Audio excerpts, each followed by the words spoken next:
হাই friends, আমি একদম আহিছোঁ বিহু হুঁচৰি গাবলৈ দেই। গাই গাই গাই গাই আহি আছোঁ এঘৰ এঘৰ কৰি। অকণ বোলো ভিডিঅ' অকণ বনাইছোঁ এয়া।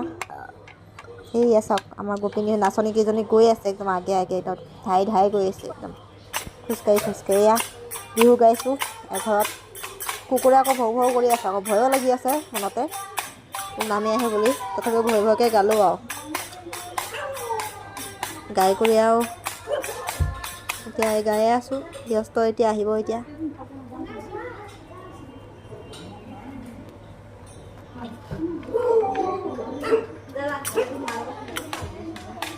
লাজো লাগে গাবলৈ, এতিয়া উপায় নাই আৰু। গুৱাহাটীৰ বিহুটো জানেই আৰু গাঁৱৰ নিচিনা নহয় আৰু। আমি চিনি পোৱা মানুহ ঘৰতে গৈছোঁ দেই, চিনি নোপোৱা মানুহ ঘৰত নাযাওঁ।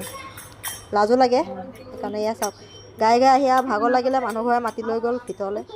কৈছে বোলে জুচ চুচ অকণমান কিবা কিনি আৰু দিছে। কথা পাতিলোঁ অকণমান, বহি চবৰে লেকচাৰ মাৰি আছোঁ। আৰু গৃহস্থৰ কথা শুনিবলৈ পিছৰ কথা শুনিবলৈও আমাৰ সেই নাই, আমি নিজে লোকে কথা পাতি আছোঁ গোটেই সোপাই মিলি চেপ চেপ চেপ চেপ।